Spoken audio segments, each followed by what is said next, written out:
इनको घमंड हो गया कि मैं तो तारा ग्रहों का अधिपति राजा स्वामी हूं। इनके गुरुजी ने इनसे कहा, चंद्रमा आप एक यज्ञ करिए। चंद्रमा ने एक यज्ञ का आयोजन किया। उस यज्ञ को स्वयं इनके गुरु बृहस्पति करा रहे थे। बृहस्पति जी अपनी पत्नी के साथ आए हुए थे। इनकी पत्नी का नाम था तारा। देखने में अति सुंदर, सुशील और स्वयं माता लक्ष्मी के समान थी। चंद्रमा ने जब ऐसी सौंदर्य देखी, अपने गुरु की पत्नी का हरण कर लिया। गुरु पत्नी का हरण कर लिया। बृहस्पति जी ने बहुत कोशिश की कि आप मेरे शिष्य हैं और यह रिश्ते में आपकी गुरु माता है। हे चंद्रमा, आप मेरी पत्नी को वापस दे दो। लेकिन चंद्रमा ने बृहस्पति जी की पत्नी को वापस नहीं दिया और इनको वापस भेज दिया। अब तो अपनी गुरु की पत्नी को चंद्रमा जी रखने लगे। कुछ समय व्यतीत हुआ। चंद्रमा से तारा को गर्भ ठहर गया।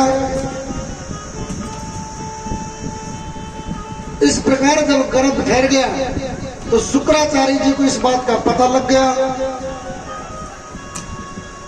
कि बृहस्पति जी की पत्नी का हरण चंद्रमा ने कर लिया है और देवताओं के गुरु और दानवों को गुरु में कभी बनती नहीं थी।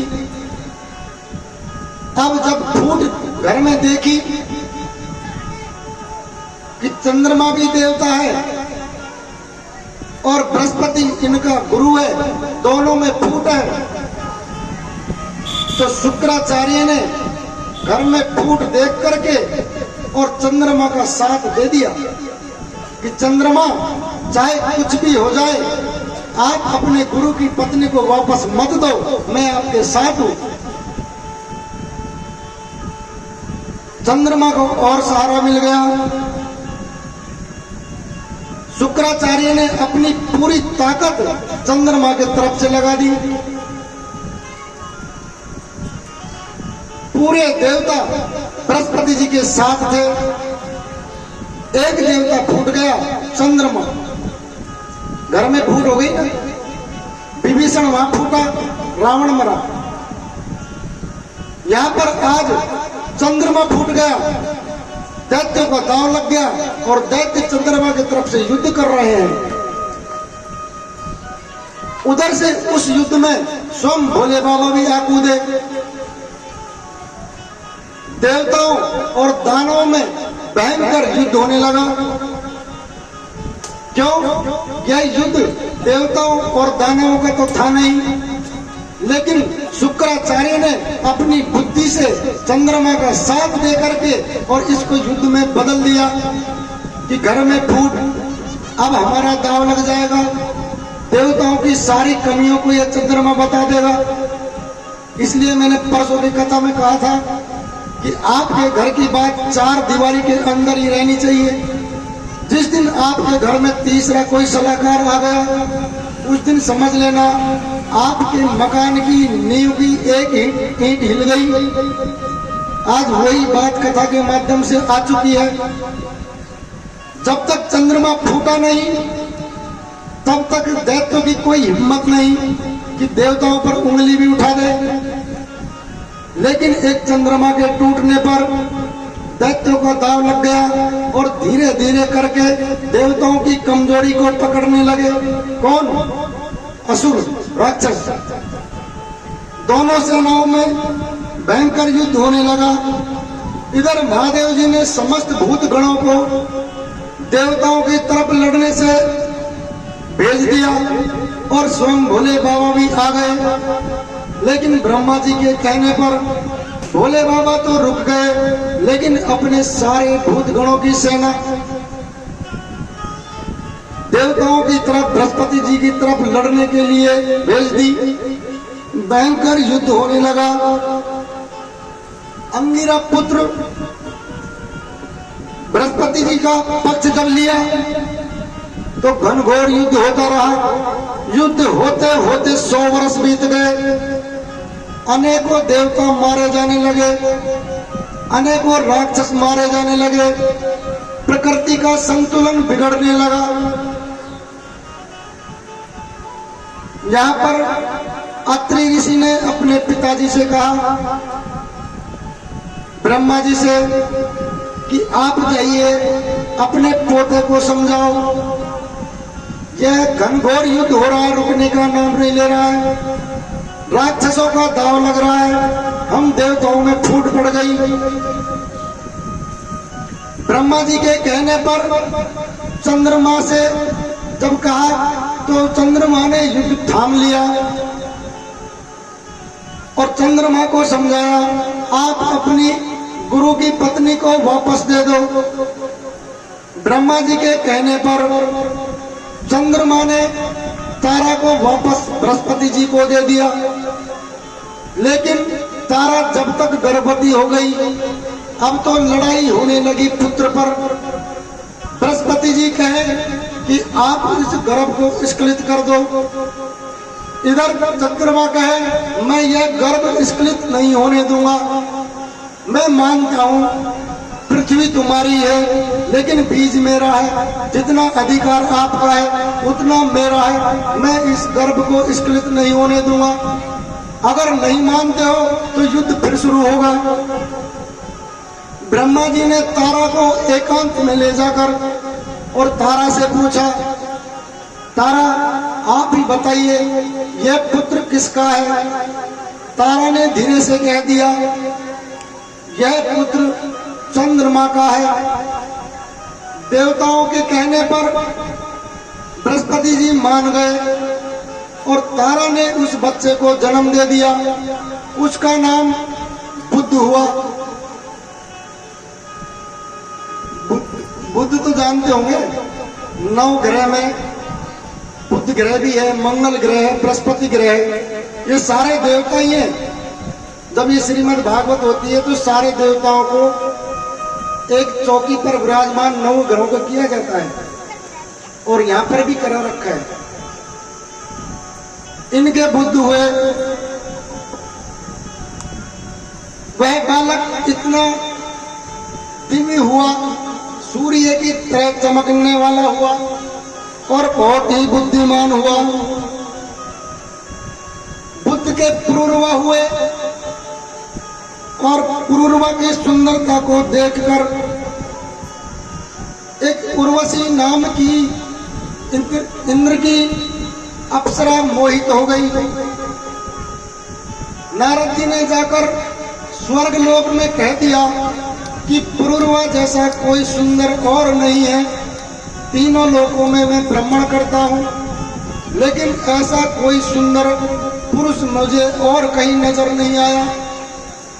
वह अप्सरा उर्वशी नाम की नारद जी के कहे अनुसार पुरुरवा पर मोहित हो गई और इंद्र की सभा को छोड़कर पृथ्वी लोक पर आ गई।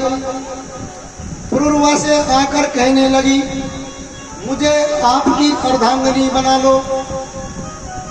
पुरुरवा ने कह दिया, आप जैसी सुंदर सुशील नारी किसको पसंद नहीं है।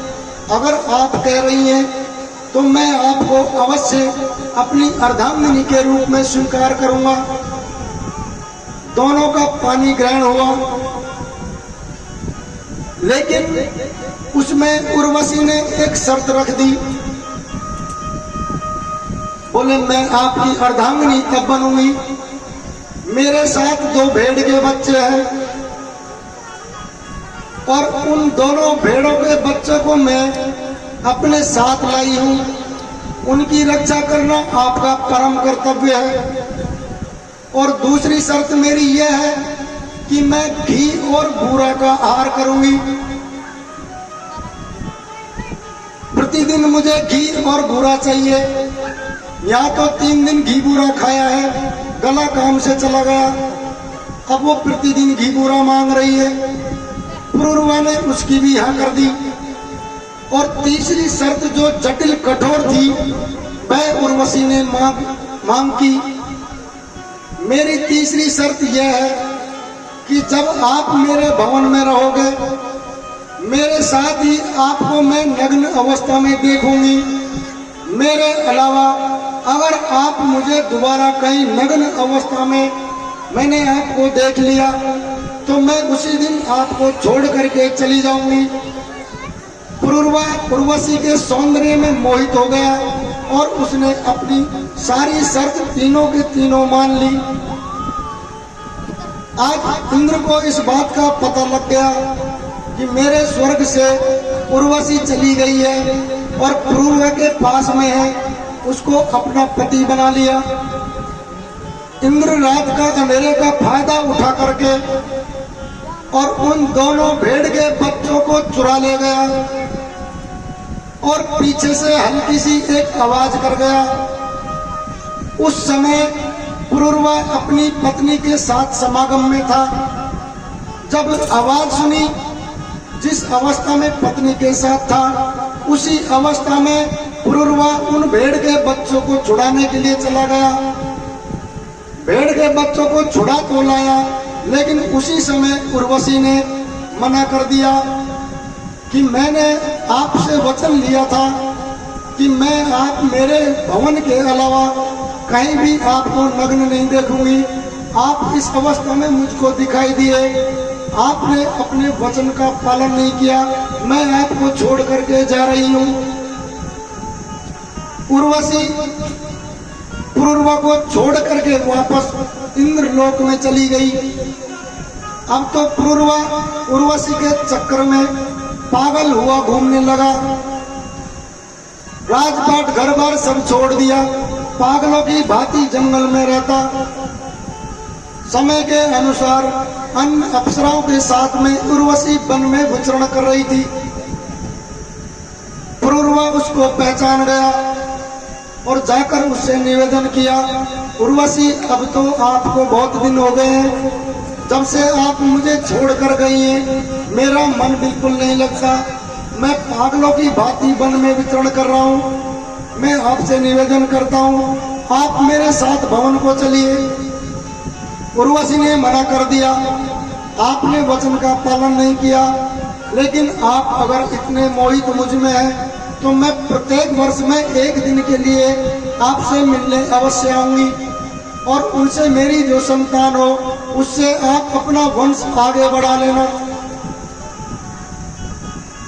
इस प्रकार से उर्वशी ने वचन दे दिए और उर्वशी प्रत्येक साल में 1 दिन के लिए पुरुरवा के पास आती और उन्हीं की संतान से यह वंश आगे बढ़ने लगा।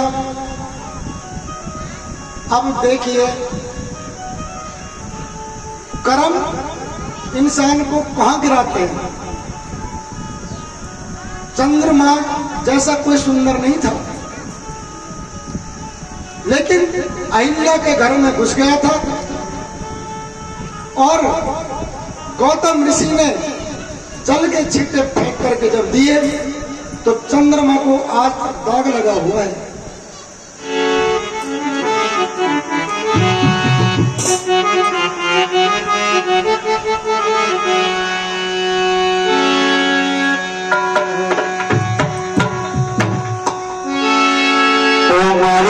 गवाई दई राम नहीं गाया, उमरिया गवाई दई राम नहीं गाया, उमरिया गवाई दई राम नहीं गाया, उमरिया गवाई दई राम नहीं गाया।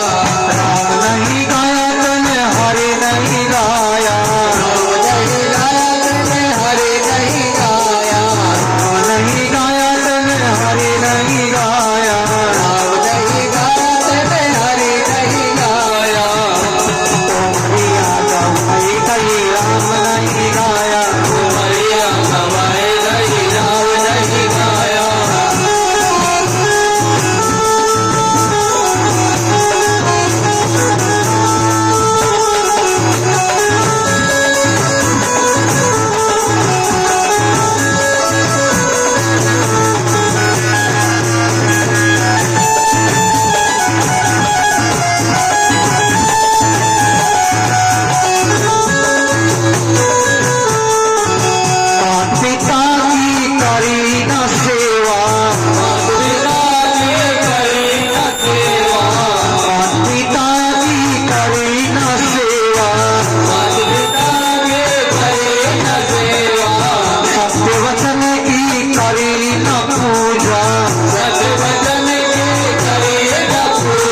सरकार की जय हो। जय जय श्री राधे कृष्णा।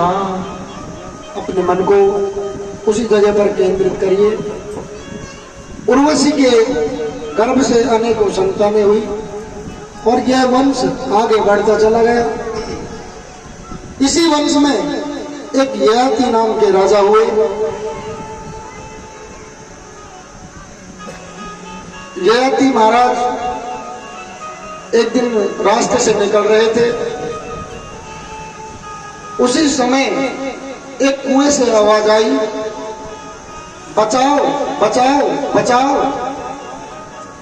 महाराज ययाति ने जब जाकर देखा कि उसमें एक युवा अवस्था की एक कन्या पड़ी हुई है। महाराज ने अपना हाथ नीचे किया और उस कन्या का हाथ थाम करके उस कुएं से बाहर निकाला। वह कन्या और कोई नहीं, वह कन्या शुक्राचार्य जी की पुत्री देवयानी थी। अब महाराज ययाति ने जब उसका हाथ थाम के बाहर निकाला, वह देवयानी नाम की कन्या महाराज ययाति से कहने लगी कि जब आपने मेरा हाथ थाम ही लिया है तो अब मुझे आप छोड़ नहीं सकते, मैं आपके साथ विवाह करूंगी। महाराज ययाति ने कहा, आप ब्राह्मण की कन्या हैं, मैं क्षत्रिय हूं, इस नाते से मुझे दोष लगेगा। बोले कुछ भी हो, आप या तो मुझसे शादी कर लें, नहीं करेंगे तो आपको मेरा श्राप लगेगा, तब भी आप दोषी हैं। लेकिन मैं इतना अवश्य है कि मैं मेरे पिताजी से सहमति ले लूंगी, तब तो आप शादी करेंगे। शुक्राचार्य जी को जाकर देवयानी ने कहा। शुक्राचार्य जी देवयानी की शादी ययाति के साथ करने को राजी हुए। अपनी पुत्री का हाथ महाराज ययाति को दे दिया। इसी वंश में आगे चलते चलते अगर इन वंशों का पूरा वर्णन सुनाया जाए तो 7 दिन तो सूर्य वंश और चंद्र वंश का वर्णन करने में ही निकल जाए। इसलिए केवल कथा को छूकर के आगे निकलना पड़ता है। मुख्य मुख्य कथाओं को विस्तार से बताता हूँ, और जो कथाएं इतनी आवश्यक नहीं है उनको छूकर के निकलना पड़ता है। इसी वंश में आगे चल करके एक दिन कथा चली रही थी। सुखदेव जी महाराज से परिषद ने पूछा, प्रभु आप ये बताइए, ऐसा कौन सा कारण था जो भगवान को जन्म लेना पड़ा देवकी के गर्भ से, और लालन पालन उसका यशोदा के यहाँ हुआ। इस पर श्री सुखदेव जी महाराज ने कहा, परिचित आपने बहुत ही प्यारा प्रसंग पूछा है। इस प्रसंग को मैं आपसे विस्तार में बताता हूं। एक समय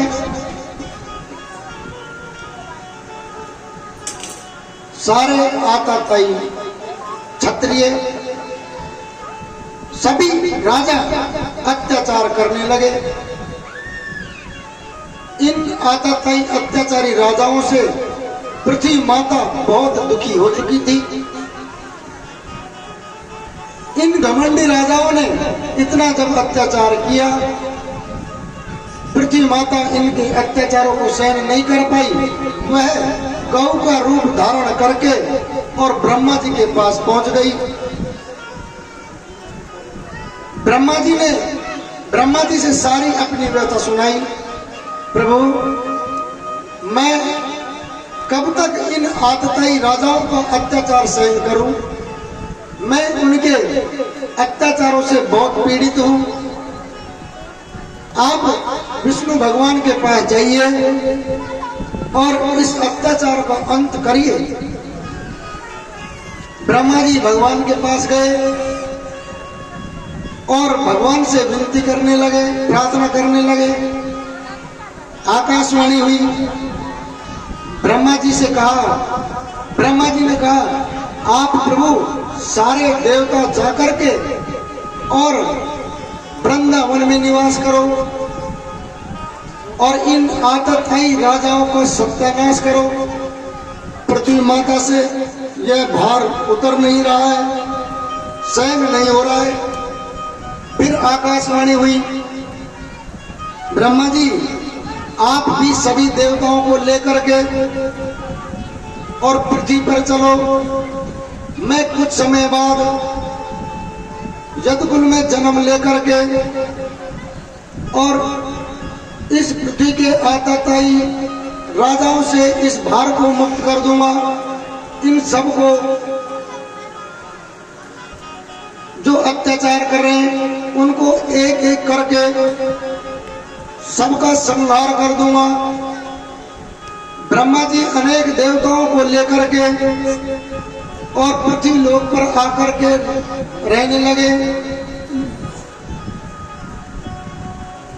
इनके यहाँ यदुवंश में प्राचीन काल में यदुवंशी राजा थे सूरसेन। यह मथुरा नगर यदुवंशी राजाओं की राजधानी हुआ करती। सूरसेन के पुत्र थे वसुदेव जी। वसुदेव जी बहुत ही सत्यवादी पुरुष थे और यदुवंशियों में ही देवकी का भाई, देवकी के पिता का नाम देवक था। देवक का भाई था उग्रसेन। उग्रसेन के एक लड़का था, उसका नाम हुआ कंस। यह देवकी कंस की चचेरी बहन हुआ करती। लाड प्यार में कंस उसको अत्यधिक प्रेम करता। समय आने पर देवकी का विवाह की चर्चा होने लगी। उग्रसेन महाराज से कहा कंस ने कि देवकी अब सयानी हो गई है।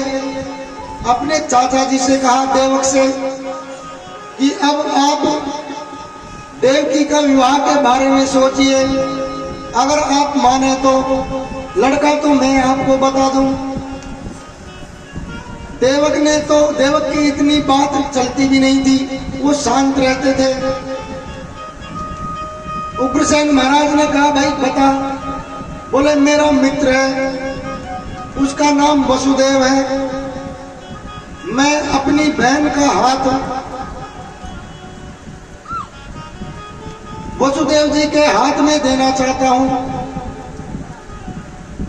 आज समय आने पर देवकी का विवाह वसुदेव जी के साथ हुआ और अनेकों रथ बैलियों को भर भर के दहेज में हीरे मोती जवाहरात घोड़े हाथी सब कुछ गऊ सब कुछ अनेकों प्रकार का दहेज देकर के माता देवकी को, अपनी बहन देवकी को कंस विदा कर रहे हैं। स्वयं कंस इतना प्रफुल्लित है, इतना चाव से भरा हुआ है, अपनी बहन को स्वयं रथ चला करके बहन को बिठा करके ससुराल छोड़ने के लिए जा रहा है। उसी समय आकाशवाणी हुई, अरे ओ मूढ़ कंस, जिस बहन को इतने प्यार और प्रेम से तू रथ में बिठाकर छोड़ने जा रहा है, इसी का 8वां पुत्र तेरा काल होगा, काल होगा, काल होगा। इस प्रकार जब कंस ने आकाशवाणी सुनी, कंस का माथा ठनक गया। मन में विचार करने लगा कि मैं तो बहुत प्यार प्रेम से बहन को विदा कर रहा हूं और इसी की कोख से जन्म लेकर मेरा काल आएगा, तो मैं क्यों ना ऐसा काम करूं। ना रहेगा बांस और ना बजेगी बांसुरी। अपनी बहन के केस पकड़ लिए और मारने के लिए खड़क उठा लिया। जब ऐसा विचार वसुदेव जी ने देखा कि कंस देवकी को मार देगा, वसुदेव जी ने कहा, महाराज कंस, आप अब ऐसा नहीं कर सकते। मैं आपका मित्र हूं और आपकी ये बहन थी।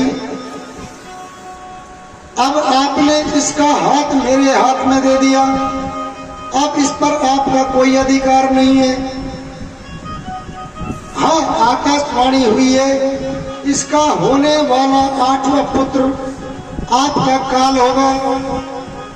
तो मैं आपको वचन देता हूं, देवकी के गर्भ से जो भी संतान होगी उसको ला करके मैं आपको सौंप दूंगा।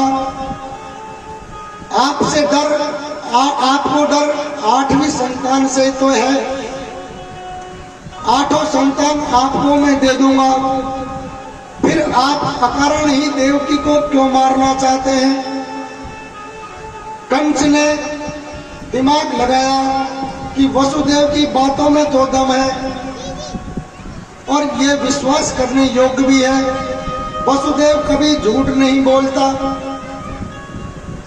कंस ने देवकी को मारने का यत्न किया था, वो उसको छोड़ दिया और कहने लगा, मैं आपको फ्री तो नहीं करूंगा, आपको मैं बंदी गृह में दोनों को रखूंगा। उसी समय जब कंस के हृदय में दया आती देखी, नारद बाबा को सहन नहीं हुआ। अगर कंस जैसे अत्याचारी के हृदय में दया आ गई तो भगवान को अभी अवतार लेने में और समय लग जाएगा और यह पृथ्वी माता इन आताताइयों से और दुखी हो जाएगी। इसलिए एक फूल लेकर के और नारद पहुंच जाते हैं कंस के पास। कहने लगे, अरे ओ मूढ़ कंस, तुम इन देवताओं की चाल नहीं समझते। देख, इस फूल में 8 पंखुड़ी है और यह विष्णु की चाल कैसी टेढ़ी है। इधर से तू गिनेगा तो यह पुष्प की पंखुड़ी 8वीं होगी। अगर तू इधर से गिनेगा तो यह फूल की पंखुड़ी 8वीं होगी। तू परमात्मा की लीला को नहीं समझ सकता। वो कोई भी रूप में आकर के तेरा वध कर देंगे। इसलिए तू इनकी बातों में मत आ और देवकी के गर्भ से जो भी जितने बच्चे हो, इनको एक को भी तू जिंदा मत छोड़। कंस का माथा ठनक गया कि नारद बाबा तो सही कह रहे हैं, विष्णु की लीला को विष्णु ही जाने। हो सकता है यह 8वां पुत्र हो, इधर से गिनूं तो हो सकता है यह 8वां पुत्र हो और कौन सा पुत्र मेरा वध कर दे। आज देवकी और वसुदेव को कारागृह में बंद कर दिया। समय आने पर वसुदेव और देवकी के प्रथम पुत्र ने जन्म लिया। शर्त के अनुसार वसुदेव जी ने उस पुत्र को ले जाकर कंस को दे दिया और कंस ने उस पुत्र को मार करके गोविंदाय नमो नमः कर दिया। समय आने पर देवकी के गर्भ से दूसरा पुत्र हुआ। महाराज वसुदेव जी ने जाकर के दूसरा पुत्र भी दे दिया। कंस ने उसको भी मार दिया। इस प्रकार देवकी के गर्भ से 6 पुत्रों ने जन्म लिया। 6 पुत्र कंस ने मौत के घाट उतार दिया। छोटे छोटे बच्चों की जब कंस हत्या कर रहा था, कंस का पाप इतना बढ़ चुका कि भगवान को और भी जल्दी अवतार लेना पड़ गया। अब तो 7वां गर्भ देवकी के यहाँ स्थापित होने को है। मेरे प्रभु ने अपनी योग माया को आदेश दिया कि देवकी के गर्भ में जो 7वां अंश है, उस गर्भ को ले जा करके आप गोकुल में रोहिणी के गर्भ में स्थापित कर दो और मैं स्वयं 8वां अवतार लेकर के माता देवकी के गर्भ में आऊंगा। योग माया ने देवकी के गर्भ से 7वें गर्भ को रोहिणी के गर्भ में स्थापित कर दिया। उधर फिर योग माया को आदेश दिया कि आप कन्या का रूप धारण करके और माता यशोदा के कोख में जाइए। समय आने पर जब मैं 8वां अवतार लूंगा, उस समय मैं माता यशोदा के पास चला जाऊंगा और तुम माता यशोदा के पास से देवकी के पास आ जाना। आज योग माया ने ऐसा ही किया। योग माया का 7वां रूप जो देवकी के गर्भ में था, वह जाकर के माता यशोदा के गर्भ में चला गया और देवकी के गर्भ में 7वां पुत्र था, वह रोहिणी के गर्भ में चला गया। योग माया चली गई यशोदा के यहाँ। अब भगवान ने अपना 8वां रूप, 8वां जो गर्भ भगवान ने स्वयं मेरे बांके बिहारी लाल ने कंस की जेल में, कंस के कारागृह में रात्रि को 11:59 पर माता देवकी के यहाँ मेरे आनंद कंद श्री 1008 श्री श्री कृष्णचंद्र महाराज प्रकट हो गए हैं। बोलिए बांके बिहारी लाल की जय।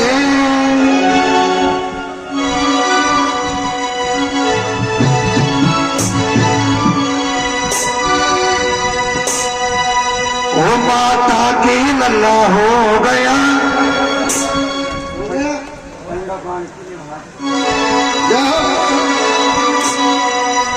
माता की लल्ला हो गया। ओ क्या कहिए क्या कहिए, माता की लल्ला हो गया।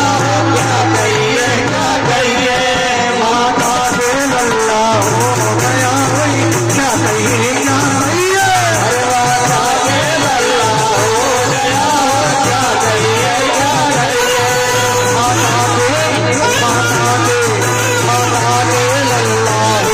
गया।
माताओं से निवेदन है, आप थोड़ा थोड़ा पीछे हो जाइए, छोटा बच्चा है गर्मी में परेशान हो जाएगा, थोड़ा पीछे पीछे हो जाइए।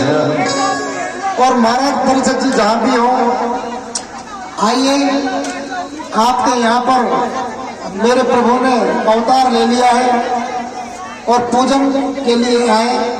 सर्वप्रथम परिषद जी महाराज करेंगे, उसके बाद एक एक करके सभी माता जी भगवान का पूजन करेंगी और अपने स्थान पर जाकर के बैठ जाएंगे। आप देखिए हाउ लड़ ना करें, प्लीज हेल्प मी।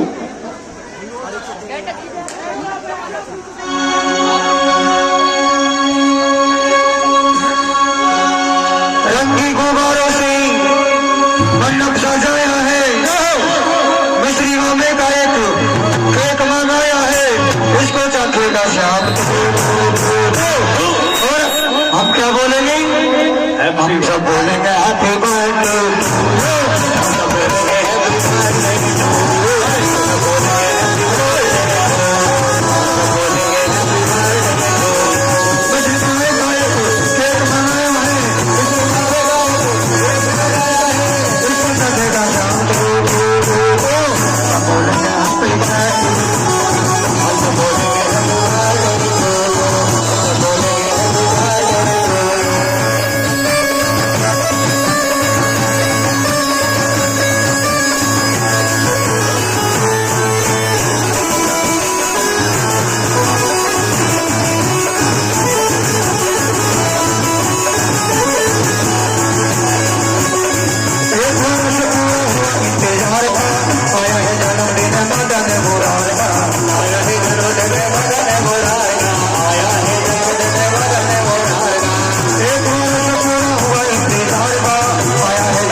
हम क्या बोलेंगे? हम सब बोलेंगे हैप्पी बर्थडे टू यू। हम सब बोलेंगे हैप्पी बर्थडे टू यू। बोलेंगे हैप्पी बर्थडे टू यू। रंग गुब्बारों से मंडप सजाया है, ऐसे गुब्बारों से इसी बार का केक बनाया है, इसको चखेगा श्याम। सब बोलेंगे हैप्पी बर्थडे, सब बोलेंगे हैप्पी बर्थडे।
बाल कृष्ण भगवान की जय हो, कनचोर भगवान की जय हो, राधा रानी सरकार की जय हो, जय जय श्री राधे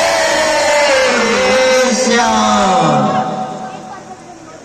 माताओं से निवेदन है वो थोड़ी पीछे पीछे हो जाए, और जिस किसी ने भी पूजन नहीं किया हो वो आगे आ जाए और पूजन करे ताकि आगे कार्यक्रम बढ़ाए। अपने अपने जगह पर बैठ जाइए।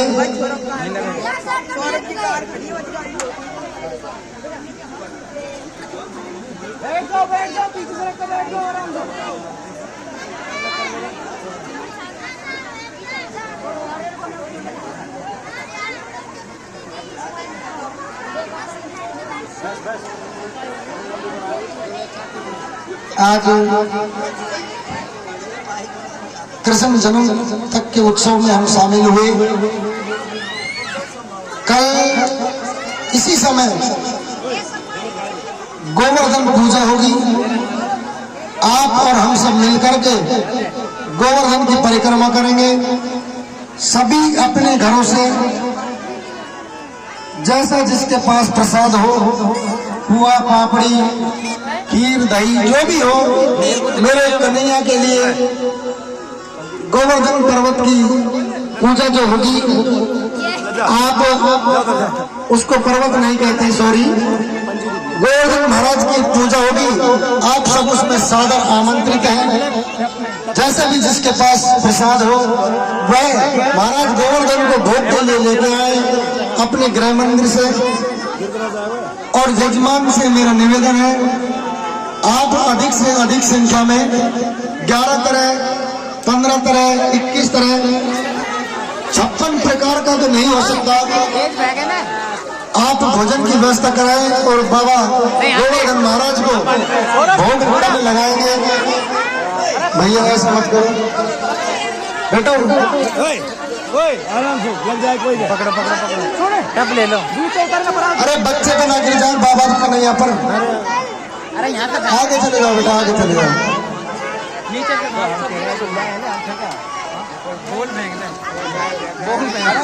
आप पंडित जी महाराज ऐसा फेंक लिया, लुक लगाए। मानसिक पूजा कर लो। अरे भैया अवस्था मत फैलाइए। आप लोग शांति का दान दें, प्लीज शांति का दान दें।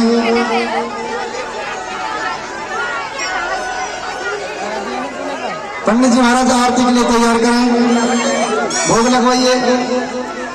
ऑर्गन मास्टर से निवेदन है अपने भजन चालू कर दें, ये नहीं बैठेंगे इसे।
अरे सिंह बजाओगे क्या इनको?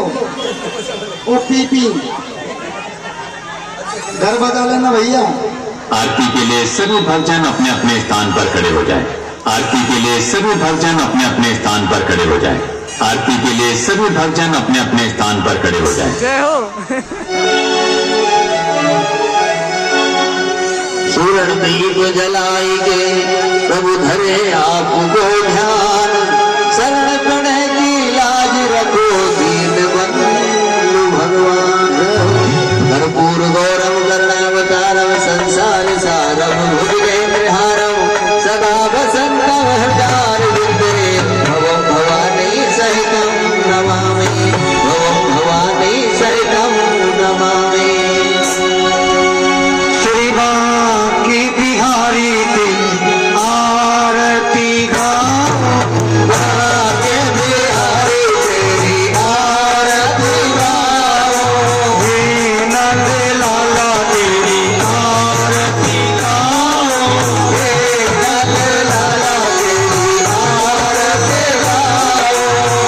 और मुकोटी गाना शीश किशोरी, और मुकोटी गाना शीश किशोरी, प्यारी बन सिंह बन मोरे, प्यारी बन सिंह बन मोरे, इस मत सिंह बाली बाली जाओ, इस मत सिंह बाली बाली जाओ।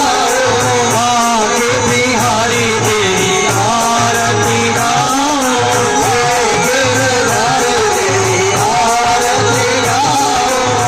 चरणों से के लिए गंगा प्यारे, चरणों से के लिए गंगा प्यारे, जिसने सारी दुनिया तारी, जिसने सारी दुनिया तारी, उन चरणों में गीत गवाओ, बांके बिहारी तेरी आरती गाओ।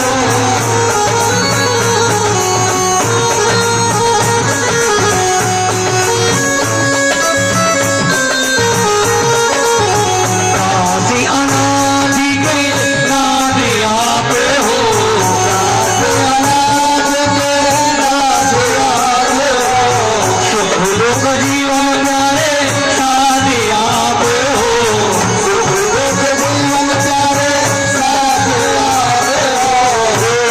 छवि बिन भली भली जाओ, बांके बिहारी तेरी आरती गाओ।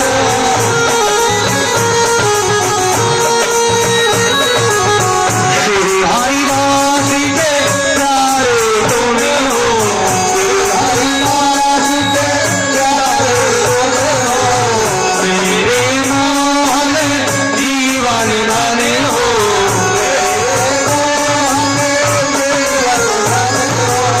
बाल छवि भले भले जाओ, बांके बिहारी तेरी आरती गाओ, बिहारी तेरी आरती गाओ, बिहारी तेरी आरती गाओ। अलग चोरिया तेरी आरती गाओ, अलग चोरिया तेरी आरती गाओ। ओ बच्चे के बजैया तेरी आरती गाओ, बच्चे के बजैया तेरी आरती गाओ।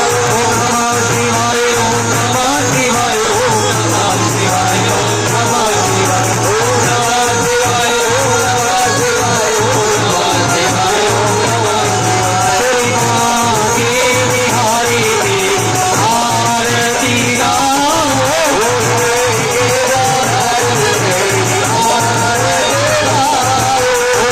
सोना के वाला तेरी आरती गाओ, तेरी आरती गाओ, बांके बिहारी तेरी आरती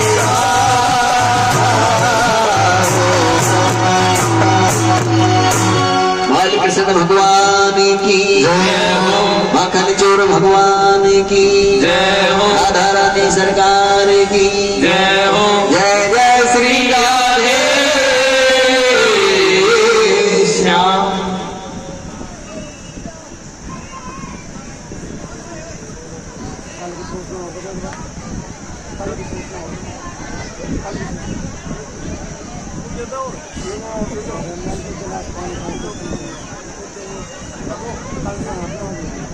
कल की सूचना पहुंच गई ना आपके पास?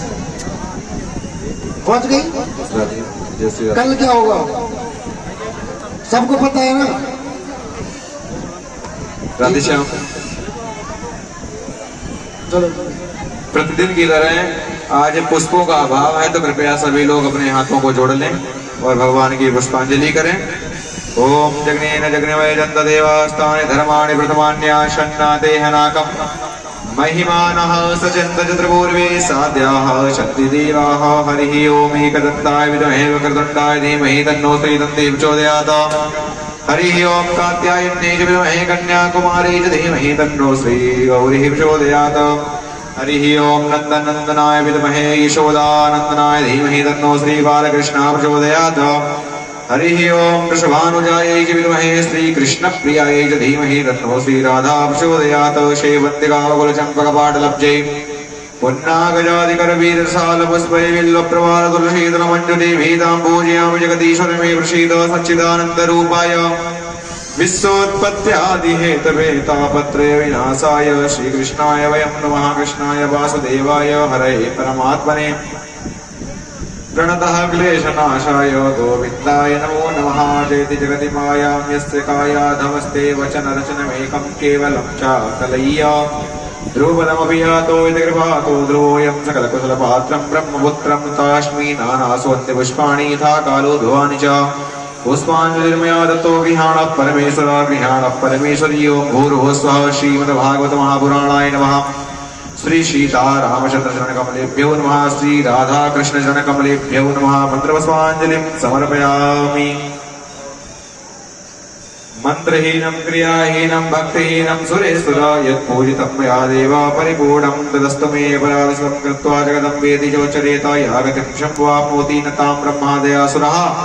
अज्ञानी नादान हूँ मैं जानू न पूजा जाप को दिन रात खाणो कर्म करवाणो वरो हूँ पाप को। जो हूँ चरण राखो शरण बेटो दुख संताप को।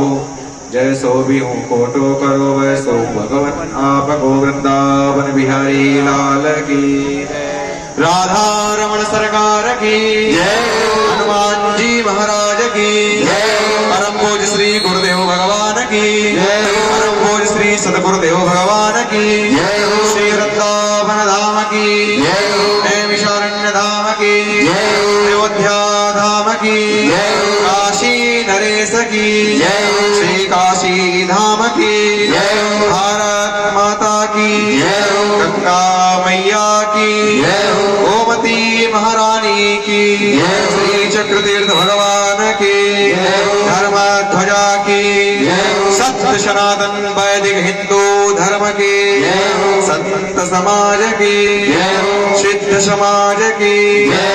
धर्म की अधर्म का प्राणियों में विश्व का गौ माता की भारत माता की धर्म ध्वजा की सत्य सनातन वैदिक हिंदू धर्म की नमः पार्वती पतये हर हर महादेव।